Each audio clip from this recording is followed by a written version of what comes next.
world where trauma is real, where people seek out distraction from their internal lives and relationships with others, and where no one is taught healthy self-care. Help was needed. In 2019, the mission began. Find a way to help people understand and better their mental health. Seek out ways to explore relationships and how they work.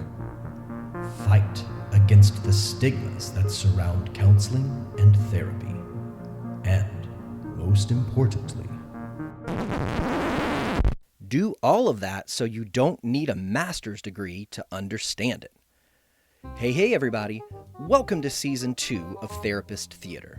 I'm your host, Josh Treese.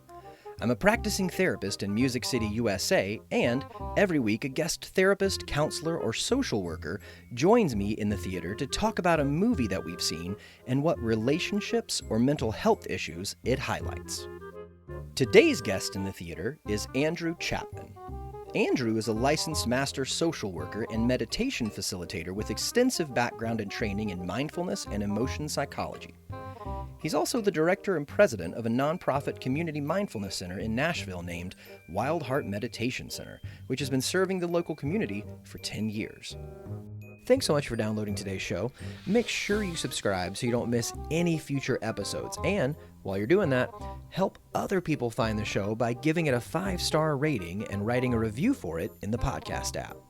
Do not try and bend the spoon. That's impossible.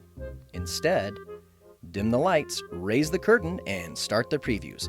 Welcome back to the theater.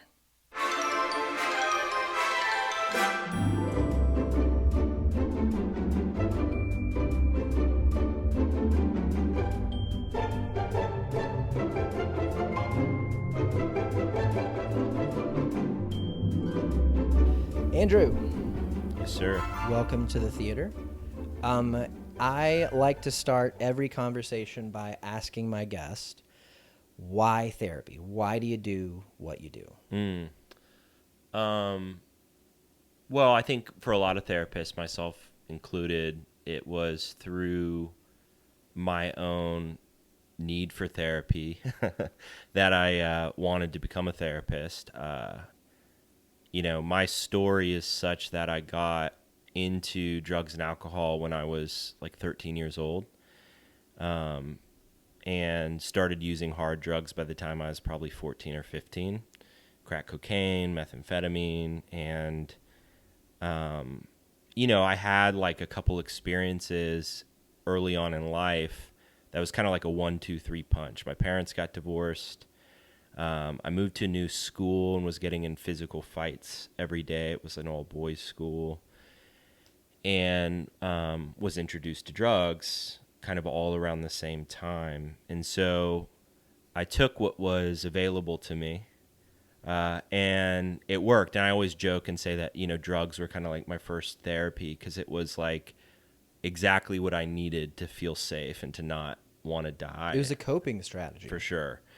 And yeah, it helped me feel connected. It helped me feel just better, like less suicidal, less anxious. So I did that for years, and it was a pretty destructive path. I got arrested when I was 18. I had gotten kicked out of 3 schools. I'd gone to treatment once before. And at the end of the road, I was asked the question, do you think you need help?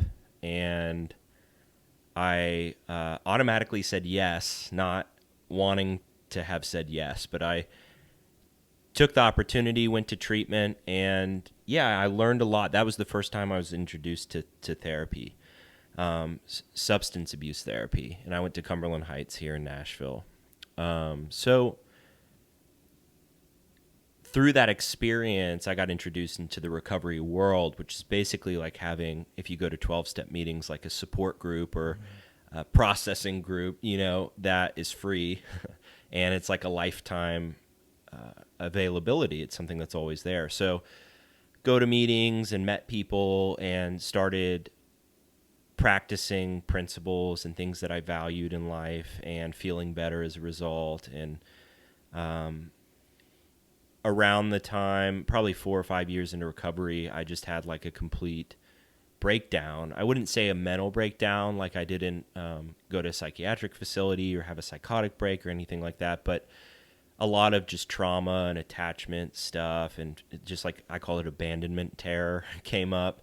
The big lonely feelings came up. And so at that point, I started to see a therapist, started getting into Buddhist practice at that time, into mindfulness meditation. And so my whole direction in life had kind of changed. I'd studied music business and production, and I wanted to play music. But as I got more and more into Buddhism and more into my own healing, I was like, hey, this is the only thing that makes sense for me to do, is to help other people with this. Because I think the biggest thing Which for is me... a great step 12. Yeah, for sure. That's yeah. right. Carry the message, right? Yeah. To give back what was so freely given to you.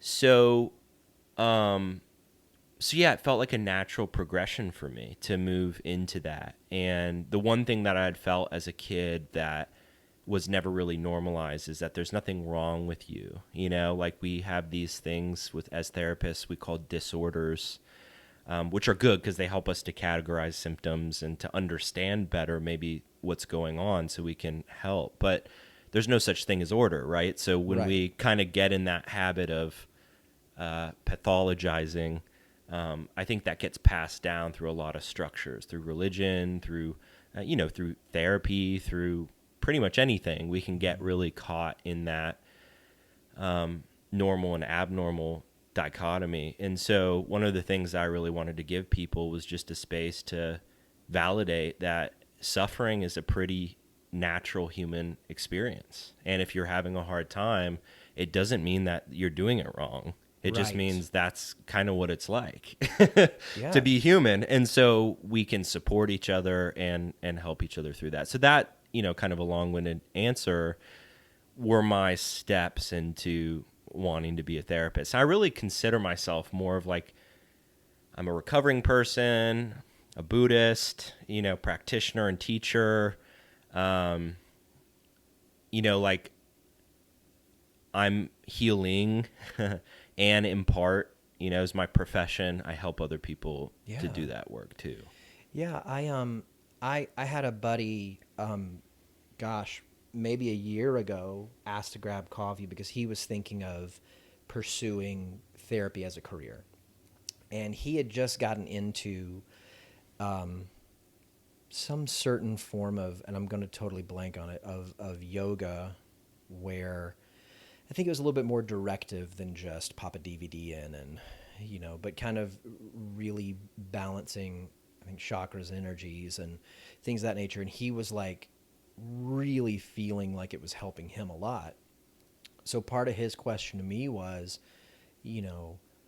I really feel pulled into the direction of pursuing, becoming a counselor, therapist to help people, but this is something that's really helping me now, and I would hate to have to let that go to pick something else up.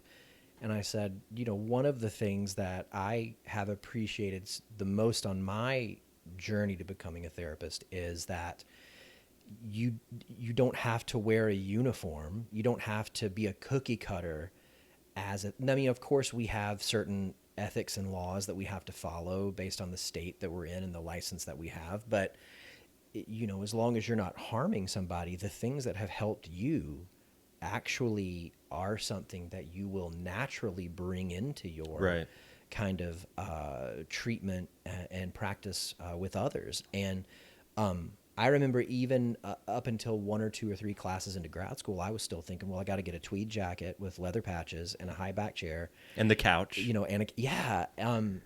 And then watching a video of Virginia Satir doing a family therapy session and just seeing her be this ultimate grandmother and hugging kids and like being in the mix, but just having a personality and doing it herself. And it was like a light bulb went off going, oh, I can be me in the therapy room. Now, maybe me, to a certain degree, like I don't want to bring my stuff into the room.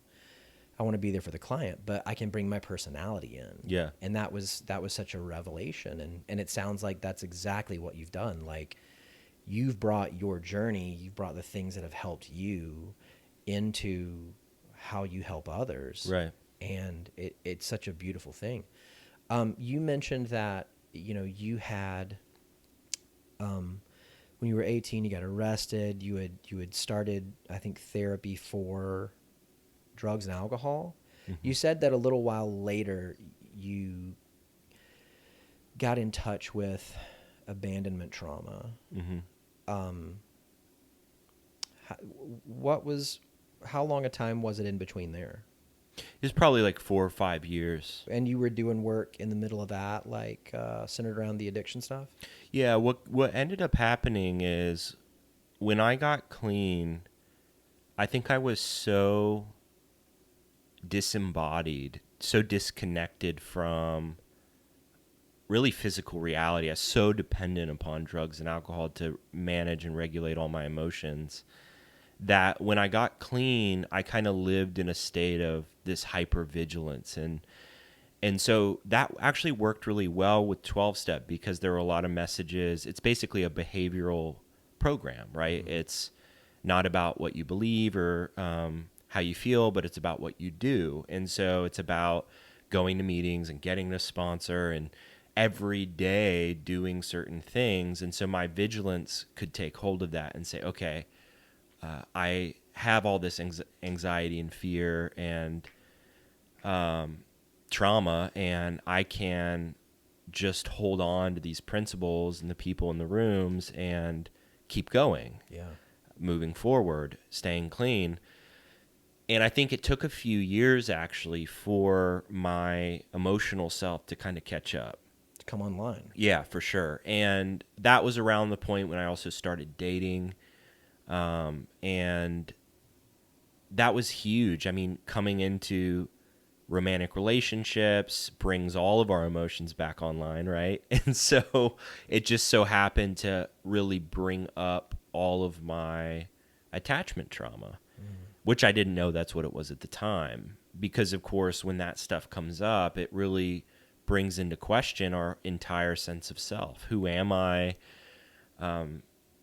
In a relationship to other people, and who I was as a young kid was mostly alone, felt very confused about, and just terrified by emotions and feelings and intimacy and all of that stuff. So all that stuff basically came up, and that's really what ended me up first and foremost in this meditation practice. I was like, I'll try anything, mm-hmm. I wasn't like interested in meditation. I thought that was for hippies, that wasn't what I was vibing with at the time. But I knew a really cool guy at the time that was covered in tattoos, and he was actually a friend of mine already, and he listened to the same music I listened to, and I worked with him a little bit, and he was like, yeah, I run this meditation center, you should come by. And so that's the point when I started getting into meditation and started going into therapy. Yeah, I think I was wondering, by asking you, those 4 years or whatever, those, it seems like from what you're saying, those kind of set the stage and got you to the place where starting therapy, kind of traditional therapy, I guess, really was the most effective. Right. Like and really when addiction's present, you got to help a person get sober before you can help them like integrate and process things from the past and heal traumas, because otherwise their authentic self's not there enough to really engage that stuff. So, when addiction's present, you need that time at the beginning to really like get sober, detox, get enough of yourself there to where real heart work can be done. Right. And I think it's funny, like you saying your ideas of what meditation was ahead of time. Did you get that stuff from like movies and TV and pop culture? Well, I grew up, pretty hardcore drug addict, and I was hanging out with hippie kids because they had all the good drugs. So I was familiar with hanging out with eclectic folks with eclectic views, mm-hmm. and that didn't really turn me off. But, as a teenager, you really identify strongly with your social self. And so my social self was into punk rock or underground hip hop. I grew up at a skate park. I wasn't really into New Ageism or meditation or spirituality. We were all atheists, and that was our social identity as teenagers. You know what I mean? So when Your tribe. Yeah, exactly. Yeah. That was the tribal agreement. So when I got into recovery, that social self is basically the only self that I had left, the remnants of my active addict self. And so I was self-proclaimed atheist in a 12-step spiritual program. And what helped me is I did find the Tao Te Ching at the time, and that was helpful because it seemed, very universal, natural, accessible, and the fact that it was, something that I feel like connected us to nature. So I started kind of getting interested in some of these Eastern philosophies and ideas, but I had complete turnoff to anything that appeared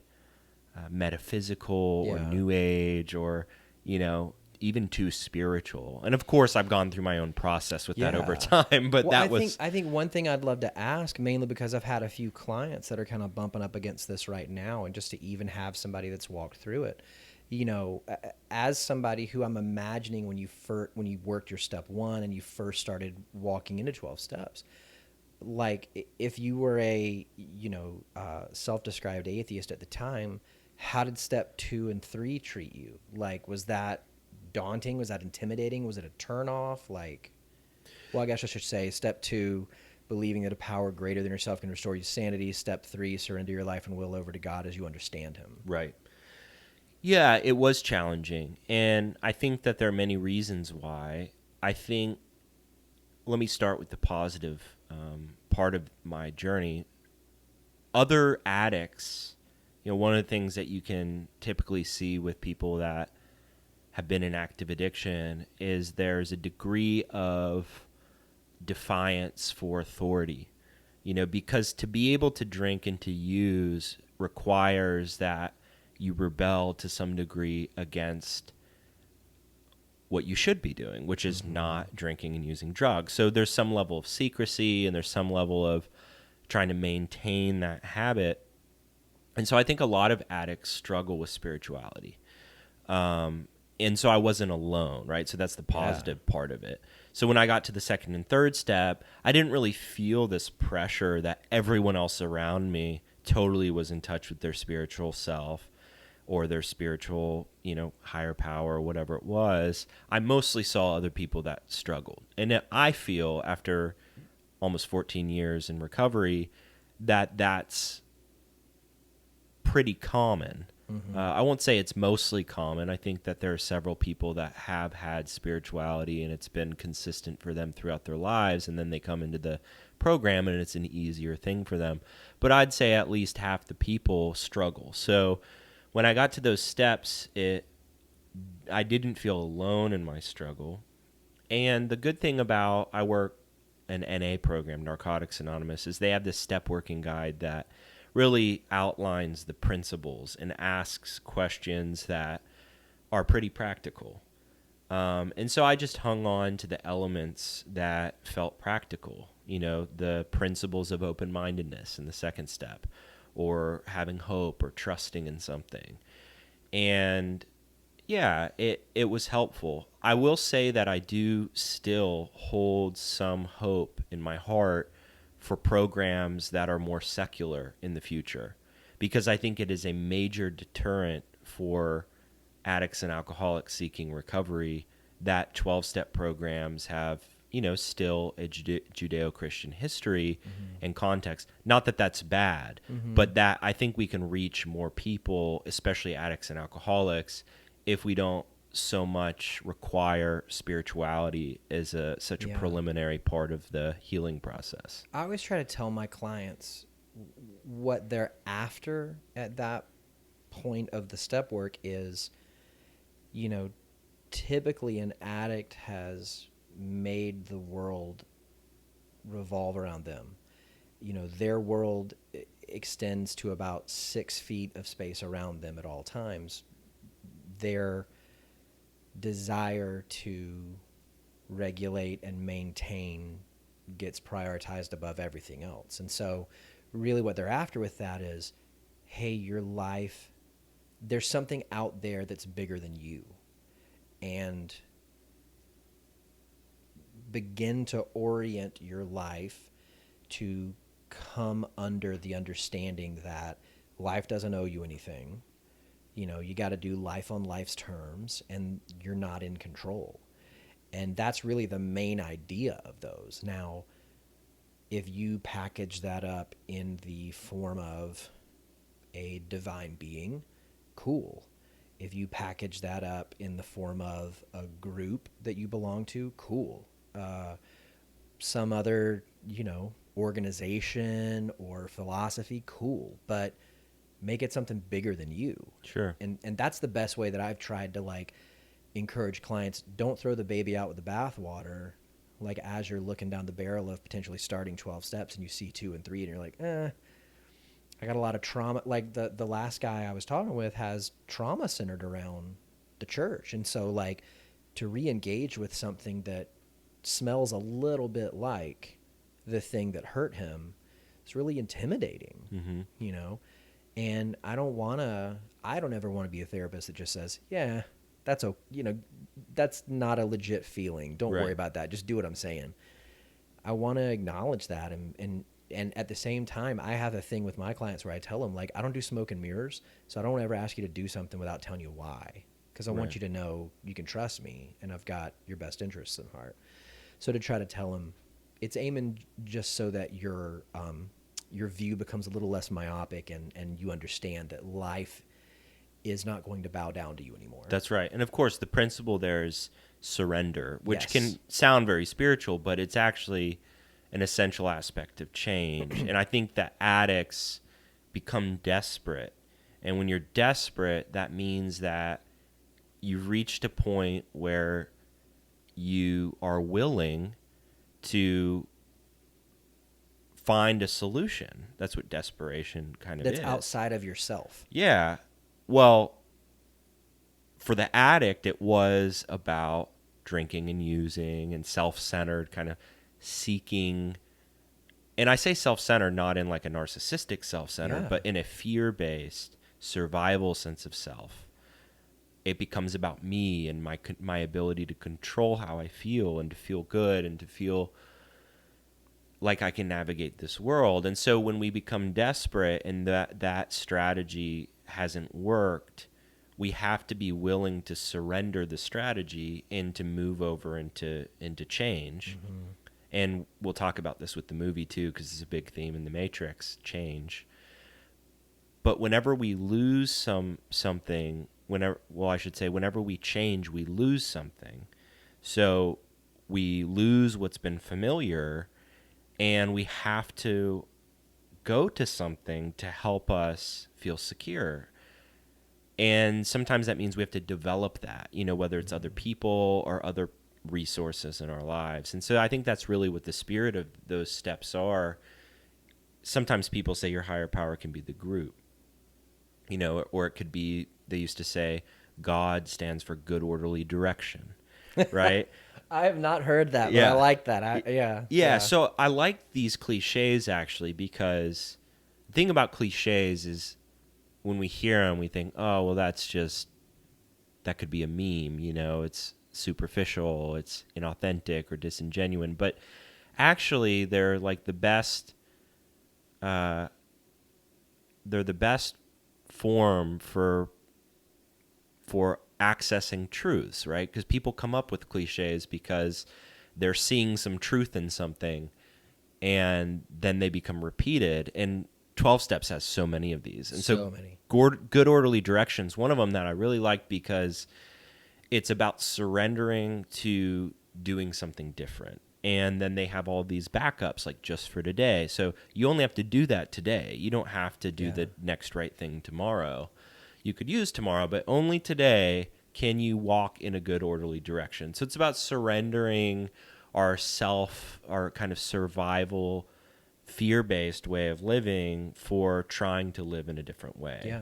It's like intention, really. Yeah. One of my favorites is yesterday's recovery is just as good as yesterday's shower.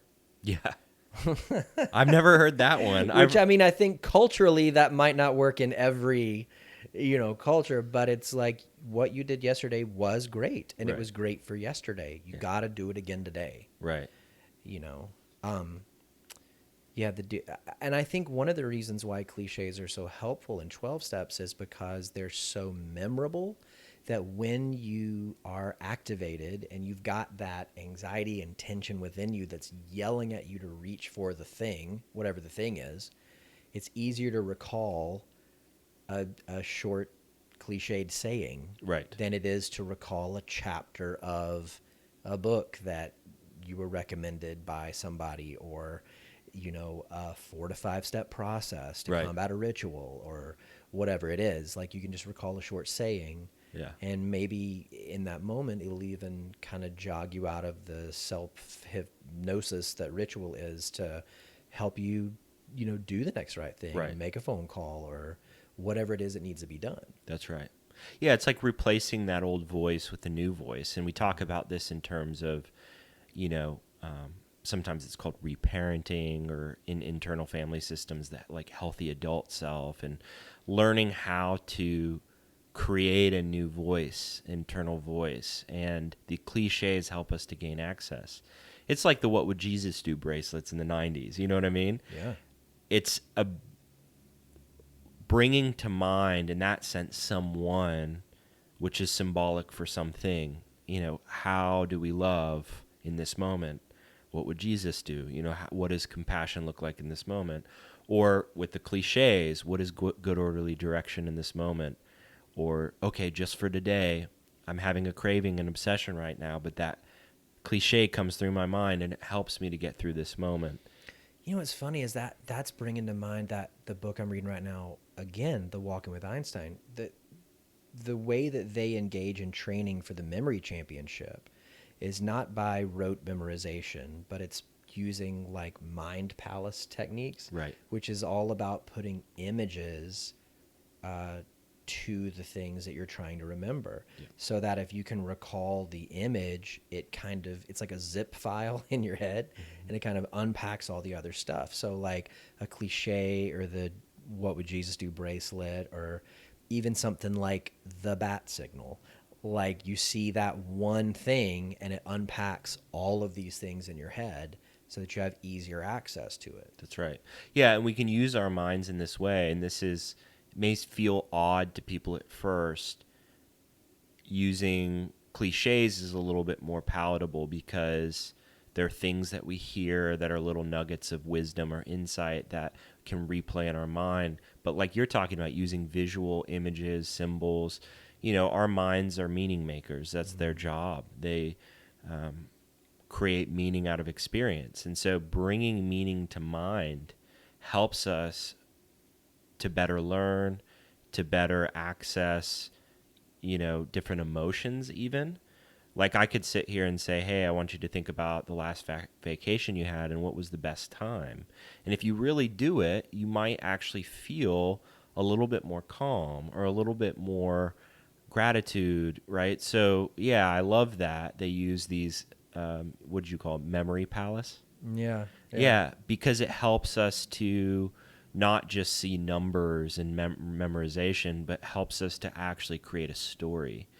And it's in our stories, it's in these symbols, these images that are easier to recall emotions, intentions, things like that. So we can use them to our benefit. I mean, our mind uses them to our demise all the time. Yeah. You see a car, it reminds you of your ex. You think about, how lonely you are and how you haven't dated anyone in 2 years. And there's an image that, brings up a lot of loneliness and sadness and regret. So why not stop? All of that from a silver Accord, or like whatever it, Exactly. So why not use that moment to say, okay, let's, what would Jesus do? Or what's a cliche here? Or, let's think of that place I went on vacation to and kind of imagine being there as a way to help soothe, not as a way to bypass Yeah. the emotional experience. I think what you just said is really important in that process, because you're not looking for something to help you run away from the feeling or the memory. You're looking for something to help you regulate, to help you cope, to help you remain engaged and yet find some relief, Right. rather than turning to drugs or alcohol or sex or whatever the thing is, which was traditionally, I just want to numb up and get away from those things because I can't tolerate them.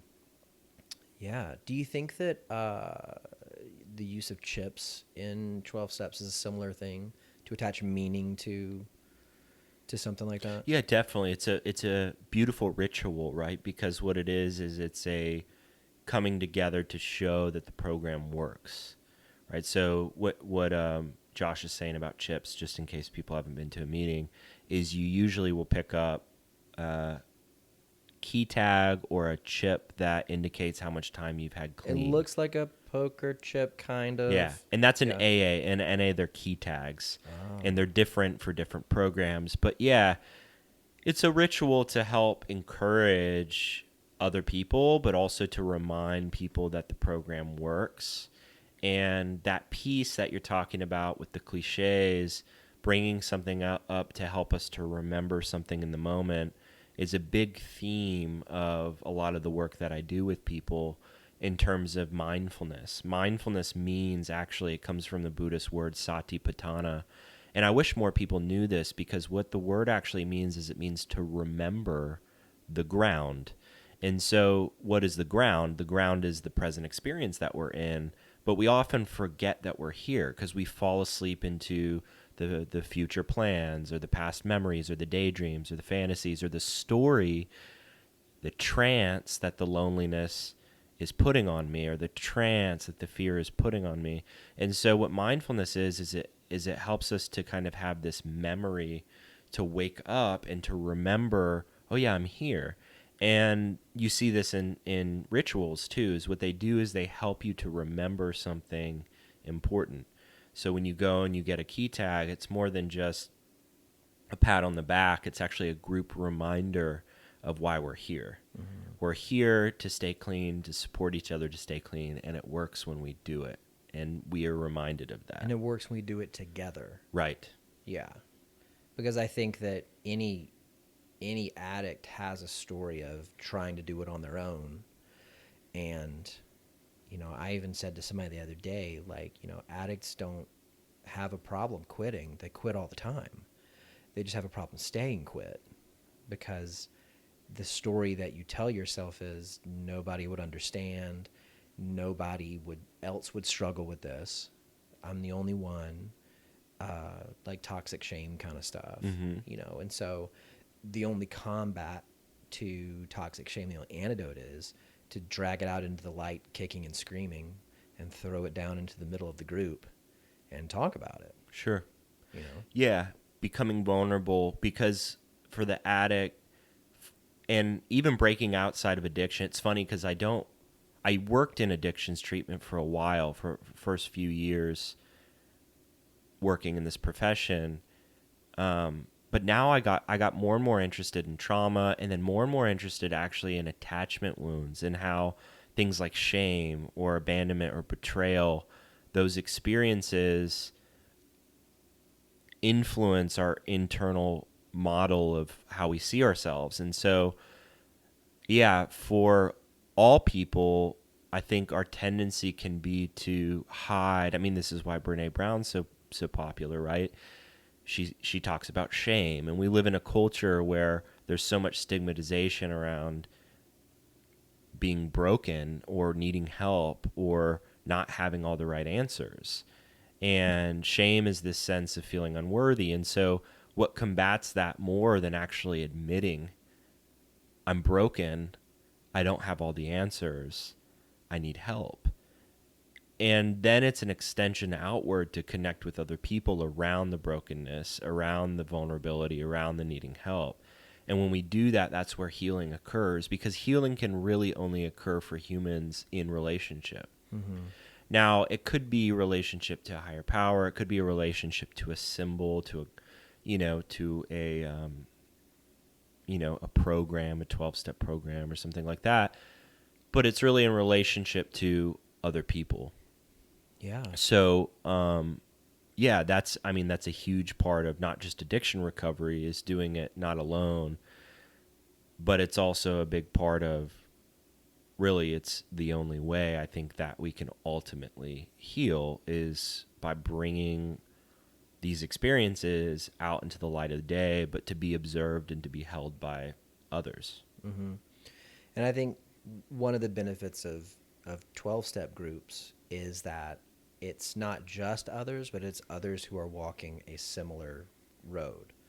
So they don't understand it in concept. They don't understand it because they read something about it. They understand it because they're doing it too. Sure. And they may be a mile up the road or a mile back on the road or right beside you, but there's like an understanding or an empathy kind of built into that. So you don't have to.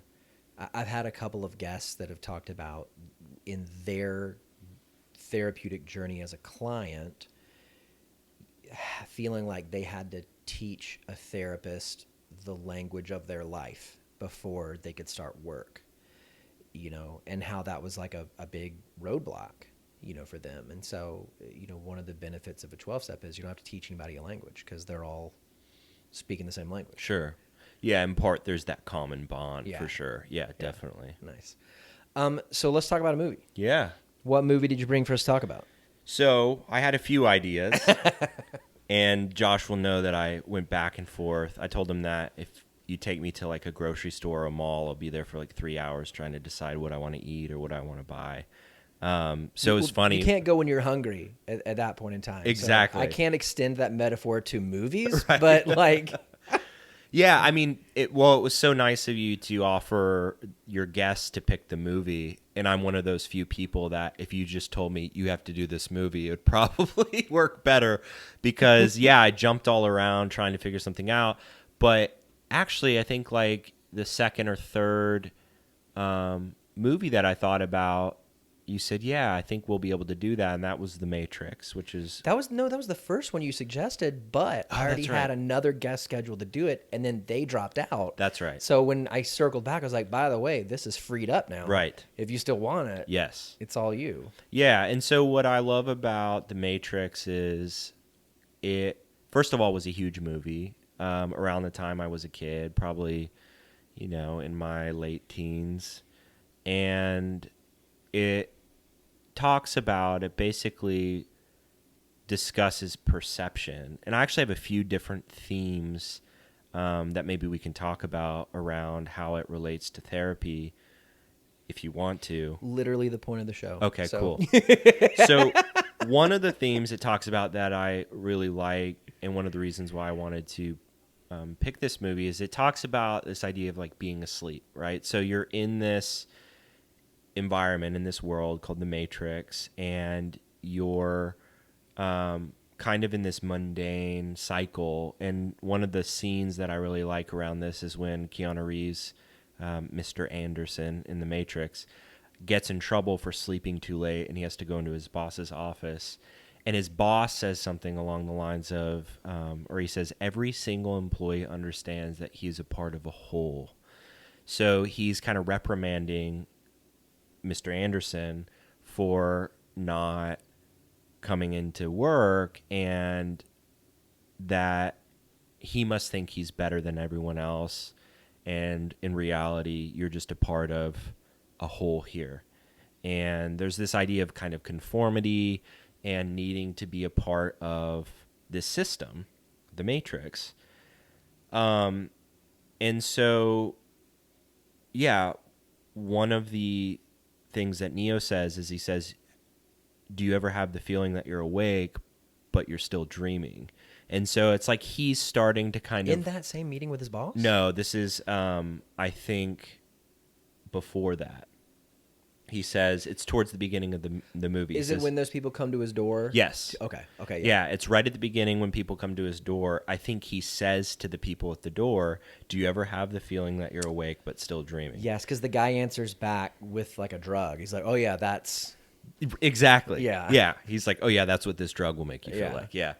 And so he's kind of waking up out of the monotony and the conformity, which is a big theme throughout the movie, of just kind of going about your day and not really feeling like you're lacking meaning, right? And so this is a lot of times why people come to therapy, is because they just feel numb, is sometimes what people might describe it, or like they don't really have much purpose or meaning. Things seem monotonous. They feel stuck in kind of a familiar cycle, which is another theme. This is probably the biggest theme in the movie, is being caught in a habit. So an interesting scene here, Neo is being taken with everybody to go meet Morpheus. And I don't know if you remember, but they stopped the car because he had that bug in his stomach and they wanted to get it out. And he was kind of like fighting them, and they stopped the car, and Neo almost gets out of the car, and Trinity says, "You have to trust me, Neo." And he says, "Why?" And she says, "Because you've been down that road before and you know exactly where it ends."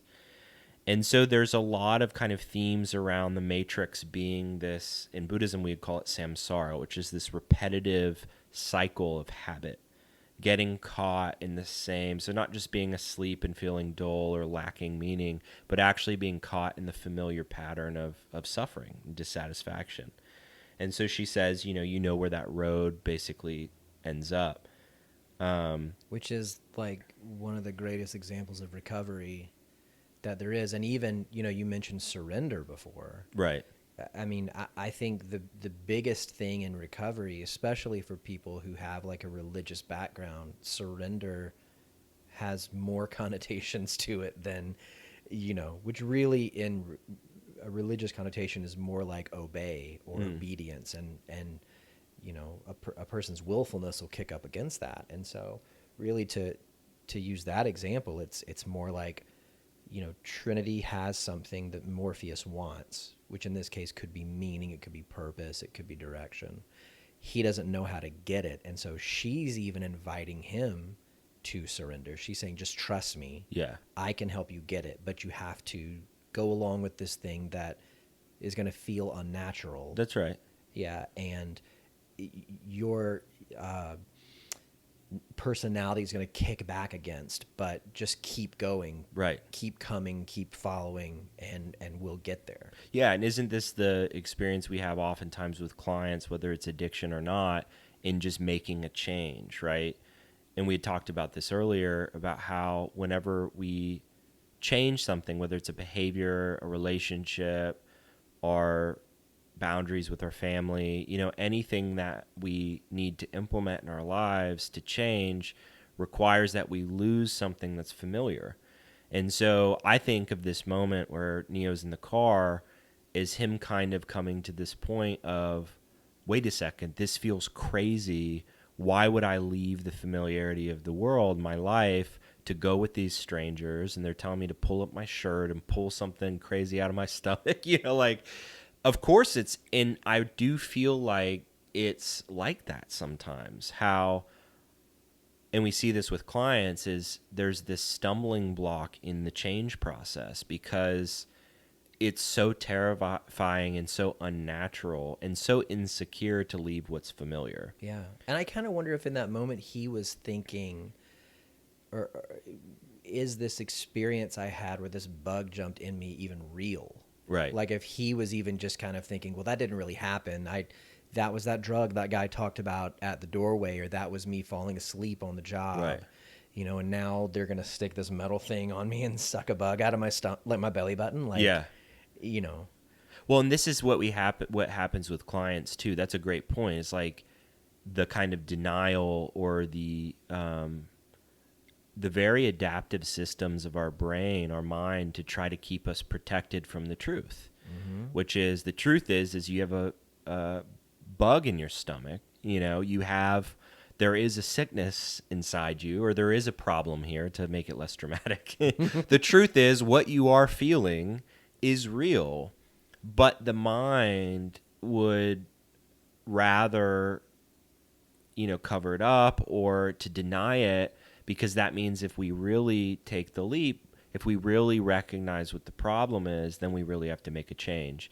And Morpheus kind of talks about this too. If I can read just a couple more quotes here. He says, it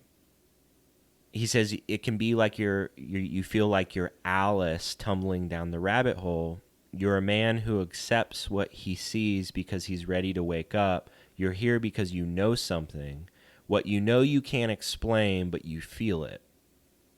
And then there's the very famous taking the red or the blue pill, which I think is that kind of being forced to become aware of the problem. Yeah. Like, you need to do something. Here are the two options. You can either go back to where you came from and do that, or you can do this. And there's a famous, in Buddhist circles, quote by a guy named Ajahn Chah. He's a Buddhist teacher.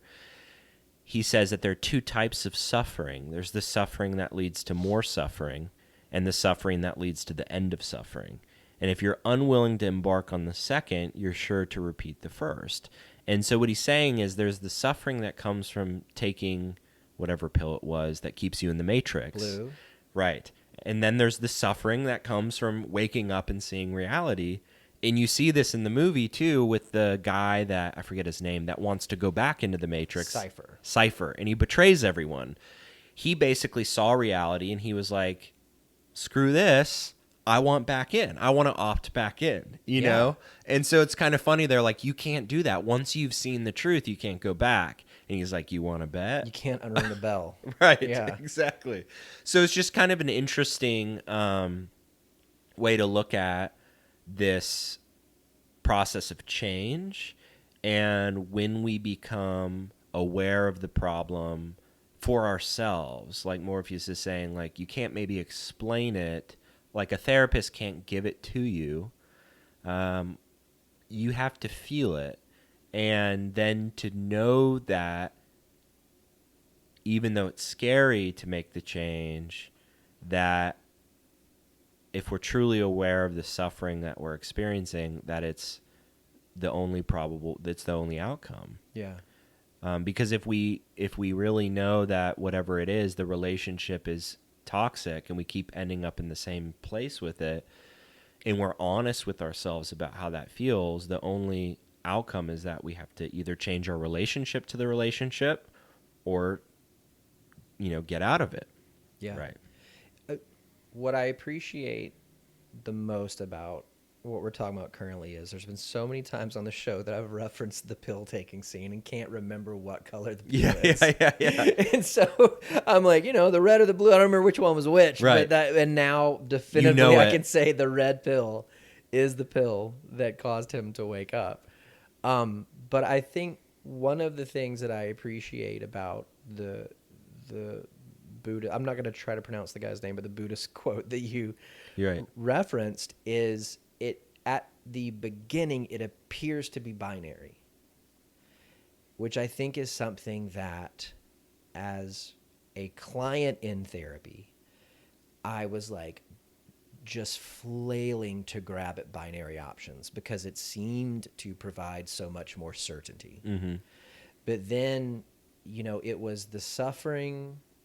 Say it again, the suffering. He says there are two types of suffering, the suffering that leads to more suffering and the suffering that leads to the end. If you're unwilling to embark on the second, you're sure to repeat the first. Right.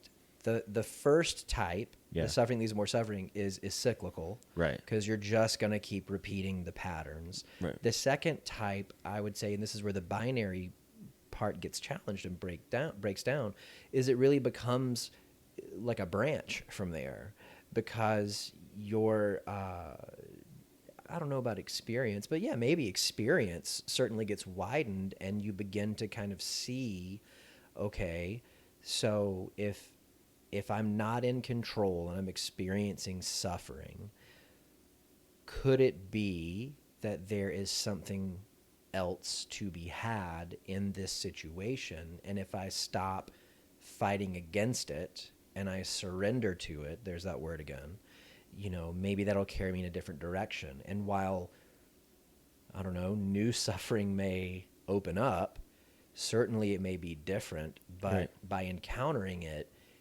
you have the opportunity to once again kind of weigh out, is Right. this the suffering that I want to engage in with a cycle, or is this the suffering that, and it just kind of branches Yeah. from there. It's the pain of change. Yeah. It's the pain of leaving the familiarity for something unfamiliar.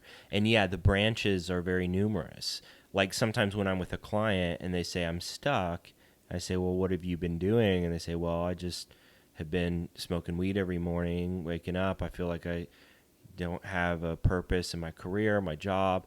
Sometimes I'll say to them, well, let's just do something different and see what happens. Taking the expert hat off and being like, I don't know what you should do with your life. We could go through your whole history and your relationship with mom and dad and try to develop some insight that's going to blow your mind and give you some new purpose. Or we could just sit and say, hey, let's just do something new and see what happens. But whatever that new thing is, it requires the willingness to take a risk, to do what's unfamiliar, maybe get a new job somewhere else in a different field. It requires the possibility of failure. Sometimes people stay doing what's familiar because at least you can't fail if you do what you're already doing. I don't even say it's safe. It's just familiar. Right. I even if I hate it, I know how to hate this. Right. Instead of risking out and venturing. I mean, for me, I conceptualize that in my work as a client by like learning that life doesn't have to suck. Like that's how I said it, because it was as if this thing went off in me that said like, oh wait, if I want to do something, I can just go try it. Mm-hmm. Which, saying it now, 7 years removed, it seems such a simple idea. Yeah. But it wasn't. There's a difference between simple and easy. It is simple, but it wasn't easy to engage in at the time. Right. And this is one of the things that might be a little bit controversial that I have really been trying on as maybe a new perspective around the idea of trauma. So you're talking about how when we make the change, it may be difficult, right? But we can have that understanding that I need to do something new and I can do something new. Life doesn't have to be this terrible. And I think sometimes, this is what I would say would be somewhat controversial, is sometimes there's this kind of tendency we have with people that have had significant trauma in their lives. The way that you watch the trauma play out is it oftentimes goes in cycles. And so there can be a way in which we can understand that, oh, this is the kind of trauma seeking what's familiar. Sometimes we call it the wound that seeks the arrow, seeking what's familiar that has caused us harm over and over again, therefore repeating the cycle. There can be a tendency to kind of disempower, I think, people that have experienced trauma by putting too much emphasis on the understanding of their trauma. So we understand that because of your family system or because of the experiences that you've had, why you might seek the toxic relationship. And we also need to empower, because a lot of what trauma is disempowerment. So empower our clients by believing that they can change and they can break out of the cycle. And it's not just through doing deep healing. I'm trained in brain spotting, EMDR. I like doing a lot of the historical processing to help to kind of make space for new experiences. But sometimes trauma can be healed just simply through changing and having new experiences. Mm-hmm. It can come through processing old experiences and having new experiences. And so I don't know if this is like super tangential, but one of the things that you're saying that really just made me think about this is just how, life doesn't have to suck. Mm-hmm. And sometimes we focus too much on what has sucked and helping our clients understand the reason why it sucked, and maybe not enough time looking at the fact that it could suck less by doing very real things, behaviors, new experiences to create those new experiences and kind of help heal. Yeah.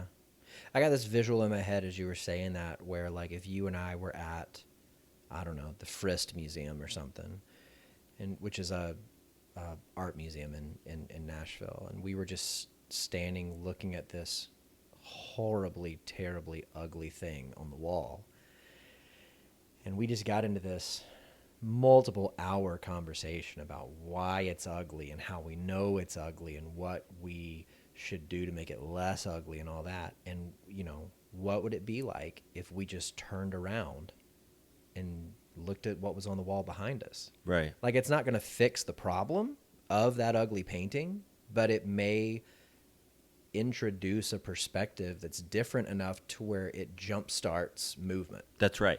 And this is an interesting thing, actually, because so when the Dalai Lama came to the U.S. for the first time and started meeting with some of the emotion researchers like Paul Ekman and I think Richard Davidson, some of these neuroscience researchers, one of the things that he was really disappointed in, or surprised by, I guess, was he was really interested in why everyone was looking for the causes of distress and suffering and dissatisfaction, and not so much interested in researching the causes of well-being. So we can look at our clients and say, what's the problem, right? That's how we're taught to assess. We assess someone's life, you know, biological, psychological, social aspects of life, and we identify treatment goals, things that they want to work on, problems. And I think we forget sometimes to look at how much our clients have already done well. I mean, this is obvious too, because we are taught to look through a strengths perspective, and right. So this is a huge part of what we're taught in school.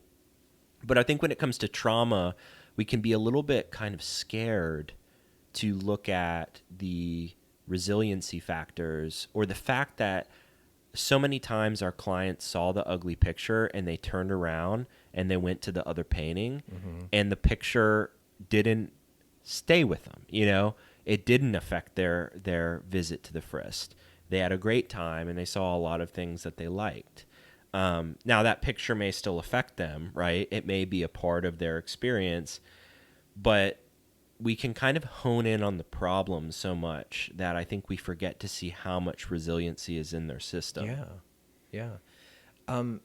When you were mentioning just making a change and seeing what that would do, a book I read earlier this year was called Smarter, Faster, Better: The Secrets of Being Productive in Life and Business by Charles Duhigg. He wrote one a couple years ago called The Power of Habit. So this was kind of a follow-up. But in it, he talked about motivation and how a lot of times when people feel like they lack motivation, it's because they feel like they don't have agency in whatever it is that they want to do.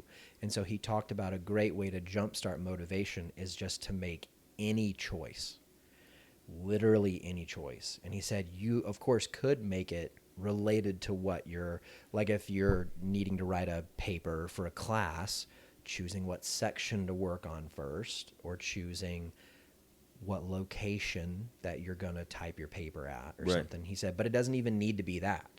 It can be make any choice at all, and it will kind of jumpstart something in you to make a second choice. Right. And by making choices, you will, I don't know, I guess maybe develop the momentum to then act on a choice. Right. Because if we think about what holds us, that's great. Because if we think about what holds us back from moving forward with big projects or writing a big paper, it's the fear of not having any ideas or knowing where to start. It's that the mountain that we have to climb in front of us is just far too big. And if we set short attainable goals and we make our goals things that we would think weren't really goals, like I'm just going to decide where I'm going to write my paper tomorrow and show up there. You know, you give yourself positive rewards, and there's benefit. You know, I always say self-esteem is built by doing esteemable acts. If you want to feel good, you have to do things you feel good about. So if you go to the coffee shop, you're going to probably feel good about it because at least it's symbolically. You did a thing you wanted to do. That's right. Yeah. And so, you know, I really try to work with a lot of my clients that are struggling to look at many of the things that they're doing as goals that they already have. But in the moment, being able to identify that I am doing many things that are goals of mine. Even when I feel like when I come in here, I'm not doing anything. Yeah. You know, I haven't had a job. I'm still living with my folks. I don't get out of the house. But, you know, and this is how therapy seems to be very paradoxical. I think the other side of this entire conversation is how the change itself isn't necessarily going to help us to heal some of the reasons why the fear is there in the first place. And so we also have to look at this kind of, I call it the myth of self-improvement, that we're always, especially culturally, trying to get better, like become a better version of ourselves. And in some ways, this is good because we want to be the best version of ourselves.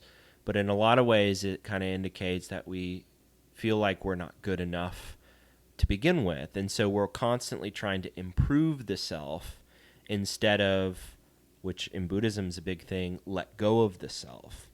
And not to get like so super deep or whatever, but why am I doing what I'm doing, right? This is the biggest kind of part of just meaning and purpose. You know, maybe if I was doing some of the things that I really valued, or maybe if I understood my history enough, or learned to kind of accept where I'm at in life better, then I wouldn't have as much fear about moving forward. Yeah. Yeah, I've started to ask my clients, what's the payoff?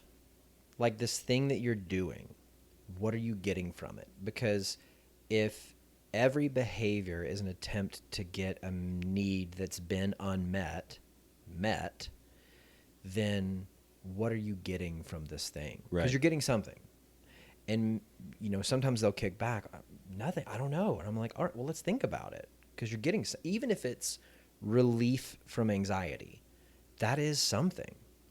And that's valuable. Like relief from anxiety is valuable. So even just trying to identify what's the payoff, I wonder if there's another way to get the same thing by going down a different road. That's right. That's exactly what I'm saying with the myth of self-improvement, is that it's about self-understanding and self-acceptance.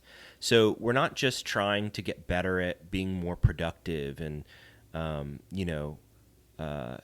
losing more weight, or like a lot of these kind of very Western self-improvement focuses. Like I'm thinking about like Joe Rogan and the what does he talk about? Like the neurotropics and being able to focus better and being able, like becoming faster processing machines and production machines, but yeah, trying to actually better understand how what we're doing is oftentimes an attempt to fulfill some need that we have, and that it's oftentimes not about the thing as much as it is about the meaning the thing provides. Yeah. That we'll go back to Brene Brown, the story that you're telling yourself. Right. And one thing that I kind of, I don't remember what class it was in during grad school, but I kind of had a light bulb go off of the story that you're telling yourself. So what if you just looked at yourself as a character in a story and you were the author? What would be the next thing you'd write for yourself? Like if you had your blank piece of butcher paper in front of you and just a, mason jar full of Sharpies, like what is the thing that you would put on that butcher paper as the next chapter in your story? And why do you want it? And what's holding you back from going there? Right. Can I say one more thing about the movie? Absolutely. Oh my gosh. One other theme that is kind of the biggest like meta theme in the movie is that the Matrix represents perception, right? Morpheus calls the matrix neural interactive simulation. So, in the Matrix, Neo or Mr. Anderson is really just the Matrix is like a storehouse for consciousness. Mm-hmm. And so what the real world is he's living in this embryo, right? Where he's plugged up to this thing that uploads his consciousness into this virtual world. And that all sounds super sci-fi because it is. But there's a way in which the deeper theme around a lot of psychotherapy, especially Buddhism and Buddhist phenomenology, mindfulness, is about looking at mindfulness, to just make this example simple, is about studying our perception. So it's about monitoring and noticing our own thoughts, our perceptual stories, our mind states, moods, emotions, physical sensations as they're coming and going through the present experience. So it's an ability to kind of pause and to peer in, to look internally into the perceptual experience, and not to analyze it, but to study it. Yes, not to try to weigh out, will I accept this or reject it? Right. But to experience it. That's right. To experience it, and through experiencing it, kind of studying it. And so this is cool because, we misperceive all the time. And this is the thing that therapy is really helpful for, is through the relationship and through sharing honestly. We understand that we're not going to be completely accurate with how we see our life, how, especially as therapists, we see our clients' lives. And so there's like kind of a willingness to just speak freely and to, through that process, develop more clarity or more refined perception of our life. But it's almost like the willingness to not know and to just get it all out there is the process by which we clarify. And with mindfulness, I call this the non-judgmental aspect of meditating, is that you're not judging the thoughts and feelings, moods, emotions, and sensations as they're arising and passing. You're simply being aware of them. And through that process, you can actually have more of a deeper understanding, because there's not this bias of this is right or wrong or good or bad. It's like objectivity. Yeah, totally. Yeah. Totally. And that's, what I think is breaking through the misperception is like breaking through the matrix. And another big part of the matrix that goes along with this is the agents, Agent Smith. Mm-hmm. They're like the kind of defenders of the delusion, of the misperception. And so it's homeostasis. Yeah. I mean, they try to protect, yeah, through whatever we would call the different defense mechanisms, denial, rationalization, or even intellectualizing, right? How many times do we see clients just want to figure out their problems, But it's really that kind of studying in an open way together week after week that the clarity comes. Yeah. I have clients I've been seeing for a couple years that make breakthroughs that have only come after 2 years of coming every week and talking and sharing. And I don't know what their breakthroughs are going to be, and they don't either, but it's just through the studying of the perception over time that we can get past some of the defenders of it. Yeah. My introduction to mindfulness was in a group therapy that I was a client in, and the therapist that was leading it introduced it as thought observance. And so she, one of the homework assignments was every week to spend 30 minutes all together, not spreading it out over the week, in silence. No speaking, no listening to stuff, just silence. And she said the goal of it was to be able to discern between what is your inner voice and what are messages that aren't that. Mm-hmm. And so she kind of introduced it as, if you and I go and sit on the sidewalk outside and, a road is kind of in front of us running from right to left or left to right. And if we see, on the horizon, kind of cresting over it from the right, a car appear and then steadily driving until it's in front of us and passing us and going on, we would orient our faces to watch the car and then follow it as it passed in front of us. And then as it continued on to our left, and then as it kind of crested over the horizon there. And afterwards, our faces would probably orient naturally back to right in front of us. And another car would probably come and we would just observe that pass us. And at no point would we get up and leave. We would just, and at no point would we, try to find out, well, who is driving that car and where are they going and why are they going there and things like that. We would just observe the car, watch it pass, return back to our natural state, and then wait for another car to come and observe that. And she said, that's really what you're trying to do with this thought observance thing is you're going to have thoughts. And I remember when I first started practicing it, it was all like a song from 1994 would appear in my head at the loudest volume, like tub thumping from Chumbawamba would just be blasting. I'm not going to sing it because it'll get stuck in somebody else's head, but it'll just be blasting in my head. And instead of trying to fight against it, don't think about a pink elephant. Don't think about a pink elephant. You just, hey, there's that song. And then you just accept that it's there. Yeah. And it'll pass. Yeah. And I remember that being so tough at first. Right. And it was just showing up every week and doing it. Right. Showing up every week and doing it. Showing up every week and doing it. Yeah, and that's probably one of the most important things that we can normalize for people in introducing mindfulness is that I like to say that your mind is like your sixth sense. So just like your ears, if you're born with the ability to hear, they hear sound, and you can't tell your ears to stop hearing. You can try to plug them with earplugs or your fingers or whatever, but your ears are an organ that's open, so it hears. That's its job. Your eyes, they see. Even when you close your eyes, you're just looking at the back of your eyelids. You can't turn the sense off.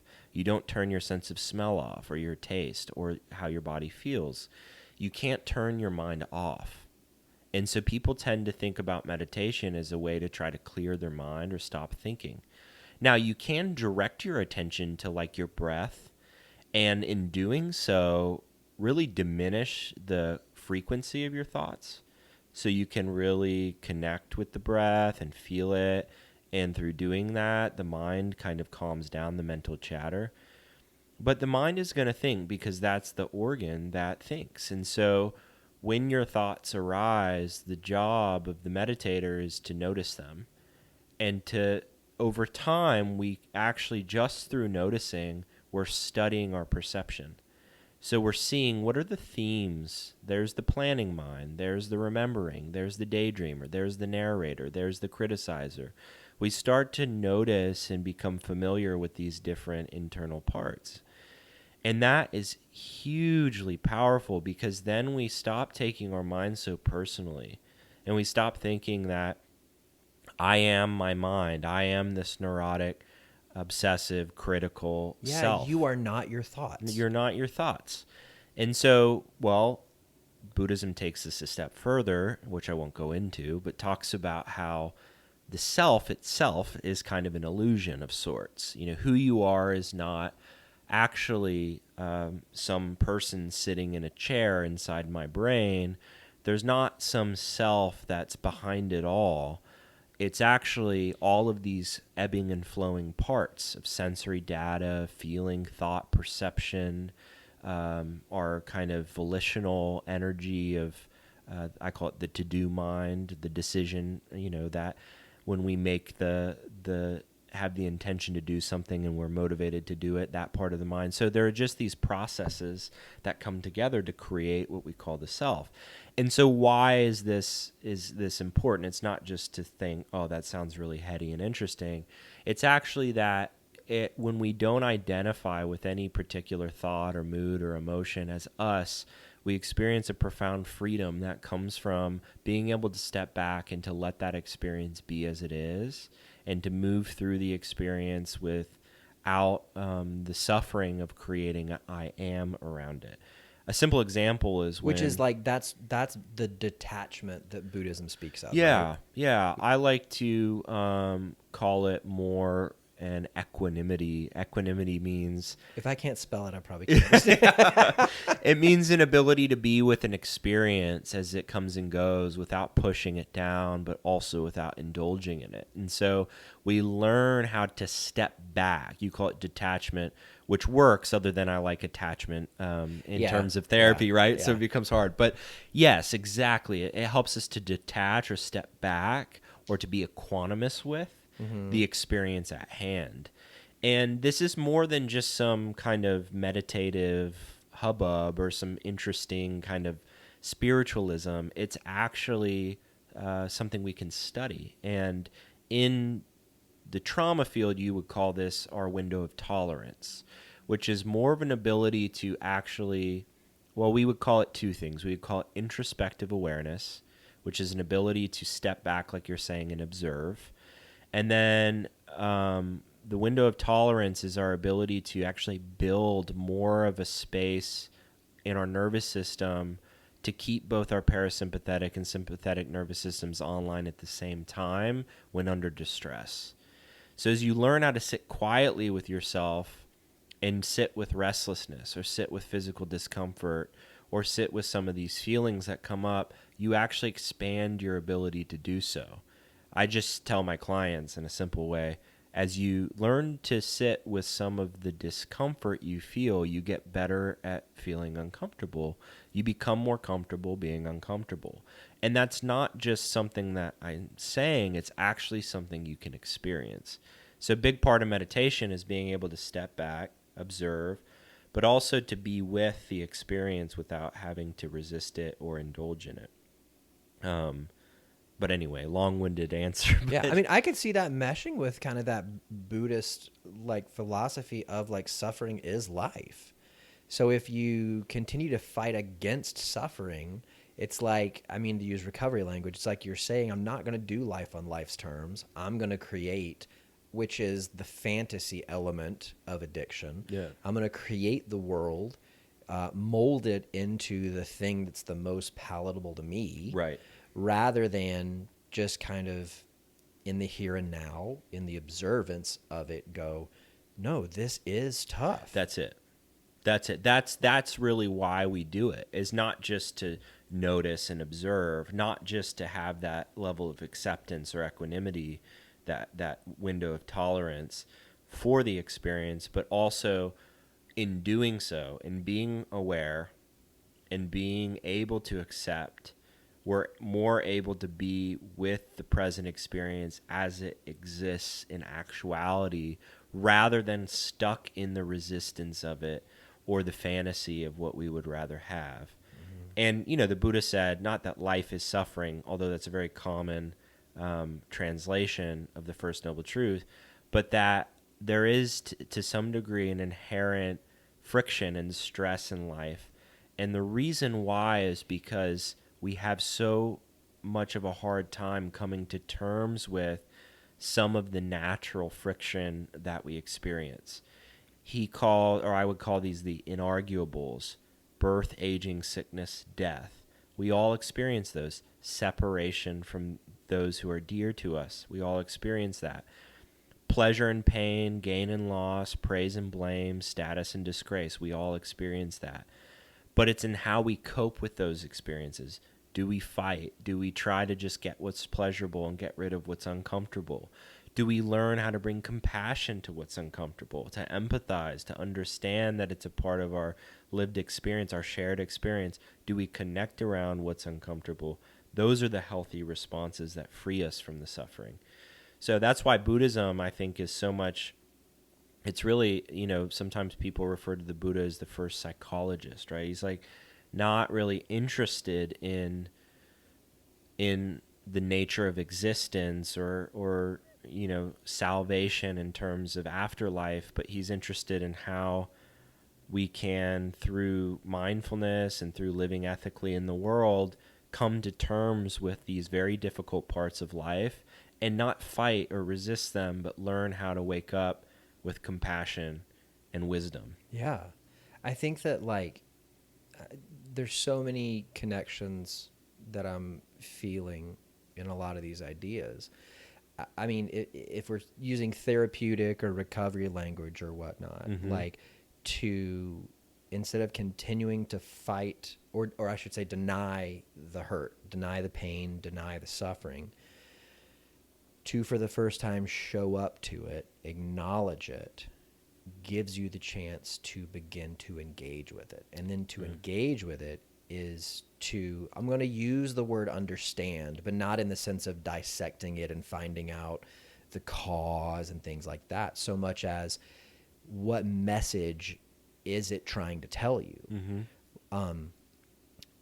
And by understanding that message, which really that to me, in my framework, in my modality, that message it's trying to tell you is your feeling. What are you feeling in the midst of that? Because if you can identify the feeling, you can identify a need. And if you can identify a need with intention, you can have movement. Instead of just existing in this reactive, well, this suffering is happening, so I'm going to fight that. What if it wasn't about the fight? What if it was about what message is trying to come towards me? Can I receive that message and then use that information to then make a movement? Right. Yeah, and this is where we get into the nitty-gritty as therapists, right? Is that's the idea. And then how do we help support people through their process of receiving their messages, of understanding them and seeing their potential choices? Yeah.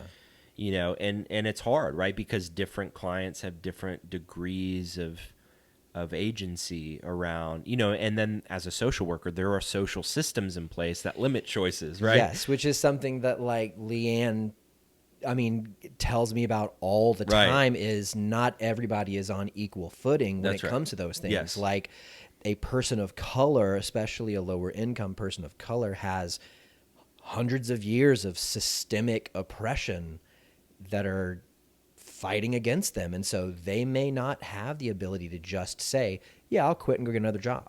Right. It's not that simple. Yeah. And that's an important,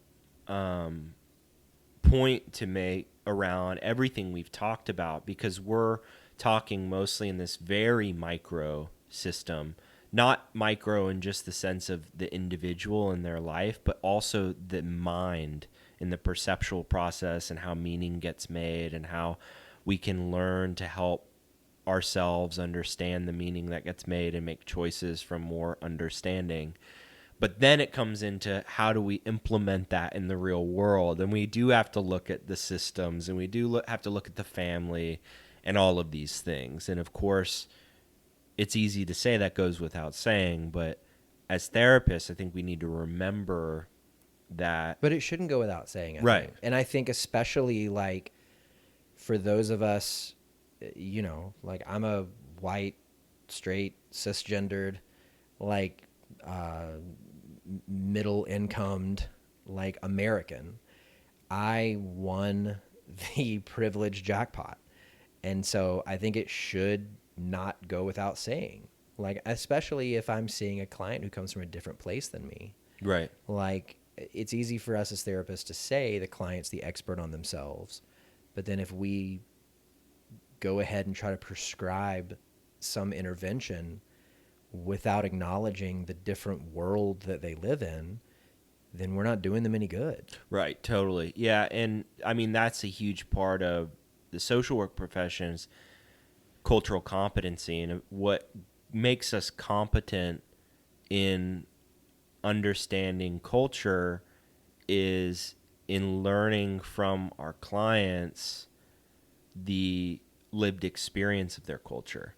Right. Asking questions. Yeah, and like you said earlier about your friend that said that one of the difficult things about seeing a therapist is that you feel like you have to have someone that needs to take all this time to learn your language, right? And that's why I think even referring to other therapists that might be asking the client, of course, but a better fit, culturally, or I'm a big fan of affinity groups, like people of color groups, and because there can be a degree of just, I don't have to, sit here and tell this therapist all about my culture and my life. But when there is, when there's an opportunity to meet someone that has different cultural influences, being willing to listen and to learn their language and to learn the differences that arise in our complex interactions with culture. I think it can be so fascinating just to look at, there's the genogram, which is the family. What's the one that has to do with the environment? I forget what it's called. Do you remember? It kind of links you not to your family, but all the different it was systems.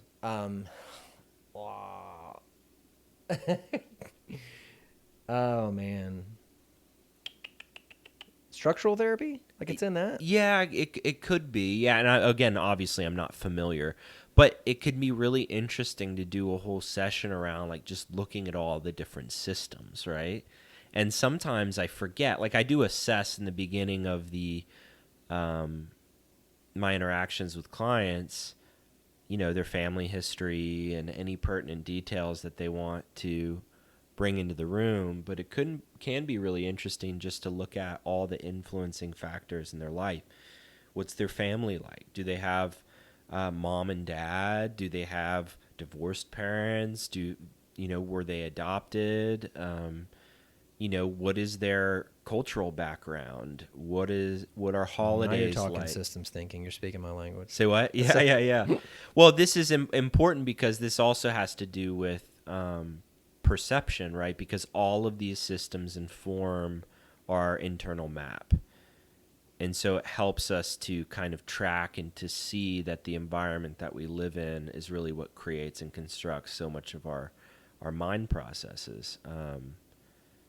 And yeah, so that can just be another interesting component to this all. Is there anything else from the Matrix that you want to bring? Oh, just this last line. I think it kind of talks about the themes that I saw were the theme of waking up, the theme of breaking out of habits, and the theme of looking at our misperceptions, how we misperceive. And it's kind of all a part of the last words of the movie where Neo says, I know you're out there. It's kind of dramatic, it's very like blockbustery, but he says, I know you're out there. I can feel you now. I know that you're afraid. You're afraid of us. You're afraid of change. I don't know the future. I didn't come here to tell you how this is going to end. I came here to tell you how it's going to begin. I'm going to hang up this phone, and then I'm going to show these people what you don't want them to see.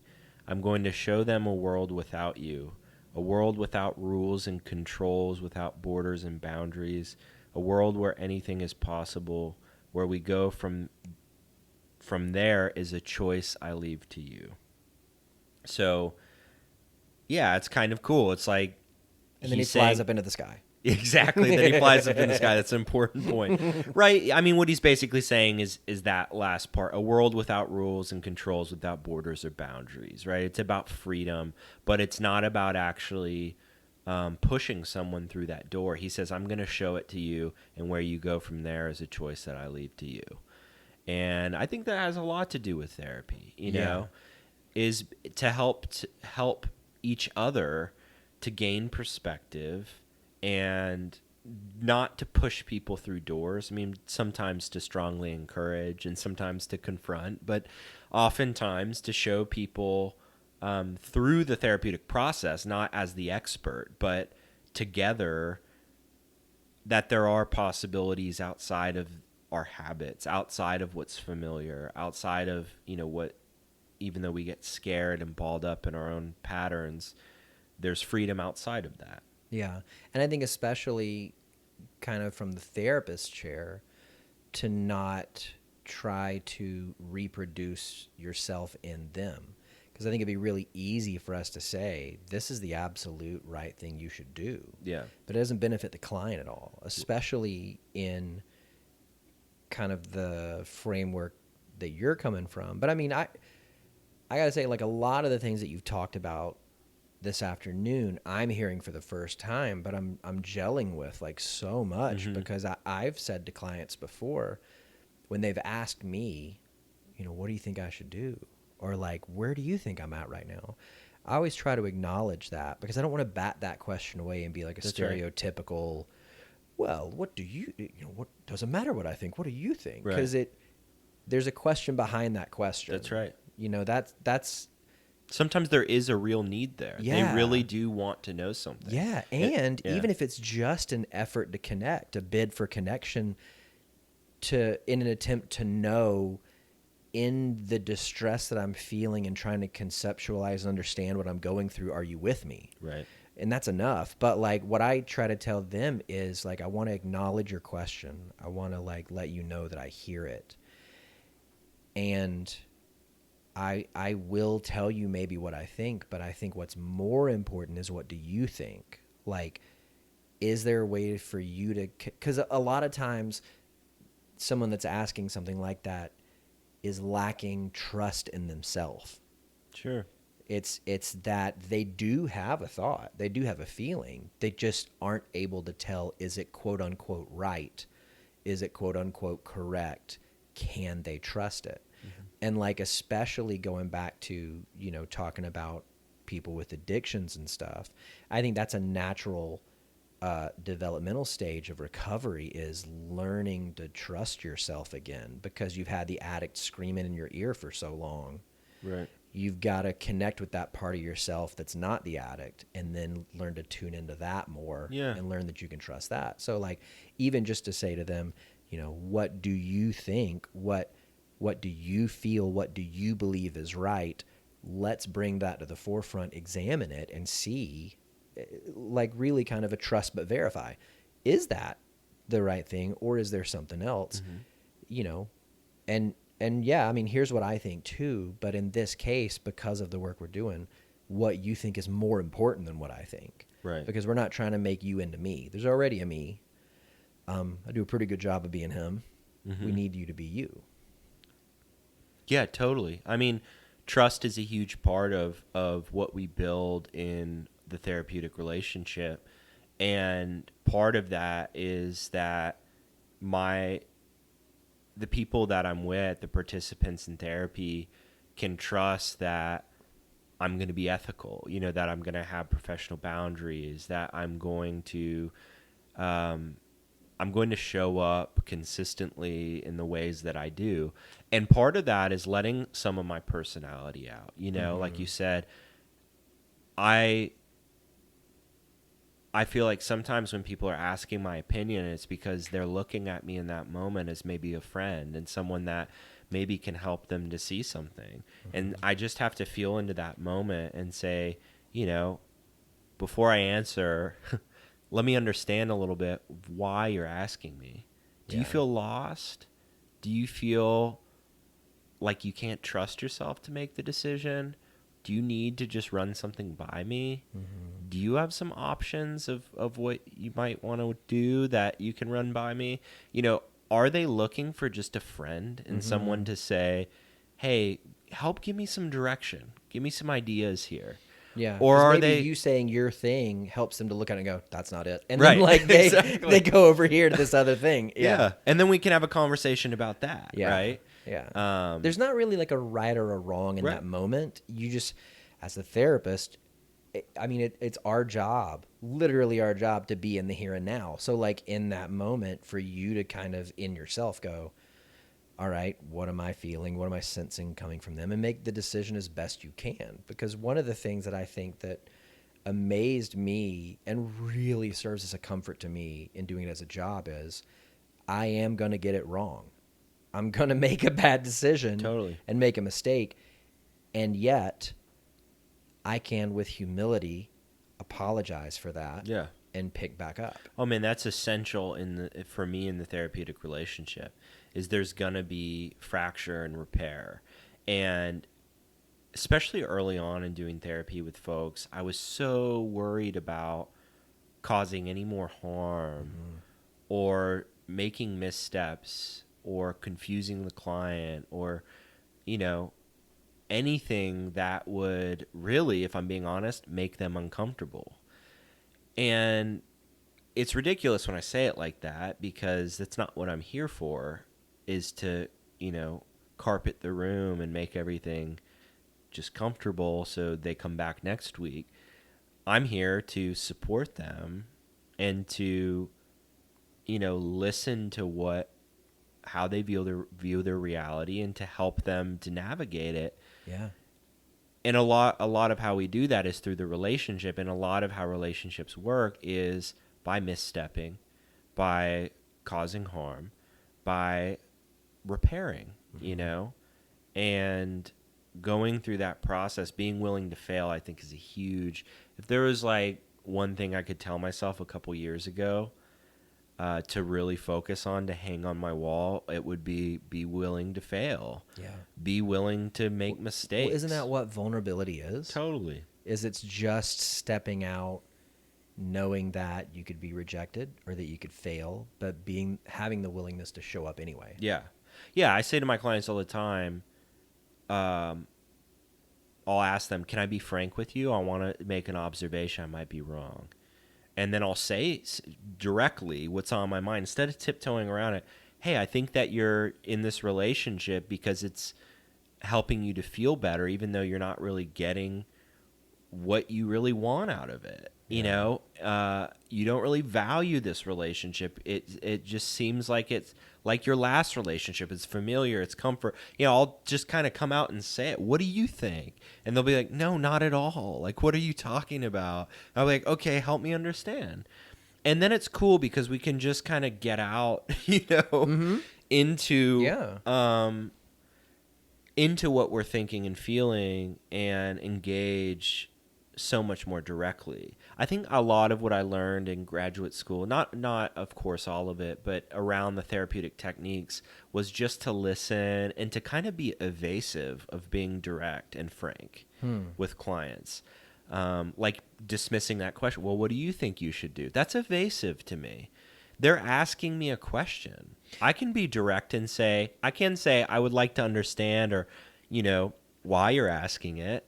But if you're asking me for my opinion on something, I can also offer it. Yeah. I heard a podcast that Brene Brown, I think it was Dax Shepard's podcast that she was on, but she talked about in her therapy as a client, asking her therapist what they thought, her therapist batting it away, and her experiencing that as shame.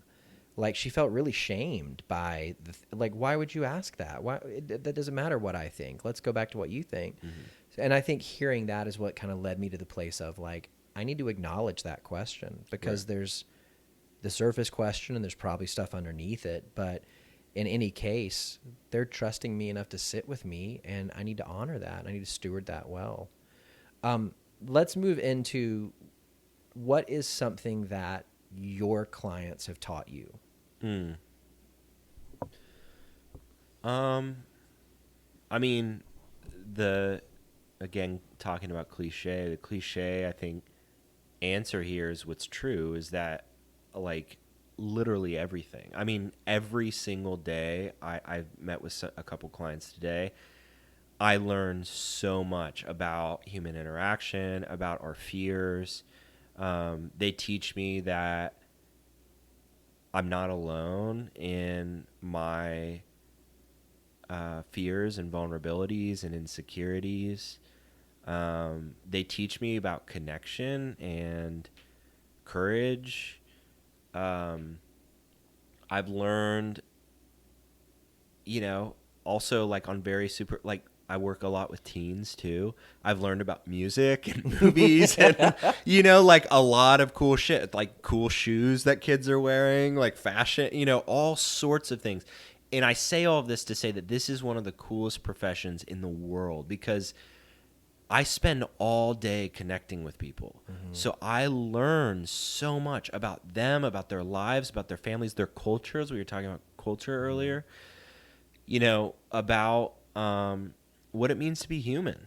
And one of the coolest experiences I had early on was that I had a couple sliding scale clients that I think one was pro bono, completely free, and one paid me a little bit of money. And then I had a couple like really wealthy clients, like venture capitalists, like super, wealthy. And it was like they came in and we're all human, like in that day, I think there was a day where I'd seen like two super wealthy clients and, two clients that didn't have the means to pay me for sessions, and the suffering was, and the resilience was the same, in terms of just human capacity. Of course, the situations were different. It manifests in different ways. Right. Yeah. It manifests in different ways, but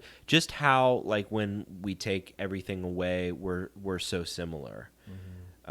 Just in our human condition, that we share that. And I guess that's what I'm trying to say, that it makes me feel connected. The way that I do therapy is it's relationship first. I don't go into therapy with a client with techniques in mind. I've learned a lot of them.